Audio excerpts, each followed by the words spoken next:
Today we have different size fingers as a result of adaptation in evolution. If we would have all fingers of the same size, it will be impossible to perform many tasks like gripping and climbing, and also our hands wouldn't be such flexible tools. When we hold a spherical object like an apple or a ball with our hand, the fingers actually curve around evenly, giving us a firm grip. Fingers with different length are useful today for a number of everyday tasks, like using the knife and other cutlery, drawing, writing, playing a guitar, driving, molding clay, and especially for precise tasks like typing, decoration, using screws and nuts, and electronics.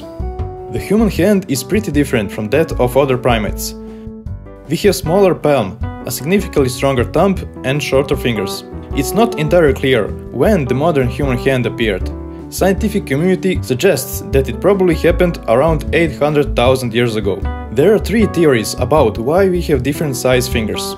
First and the most popular is that a better, stronger, finer grip was needed for making smaller, more complex and finer tools, and thus those who had such a grip had a distinct advantage in this way, and others were selected out.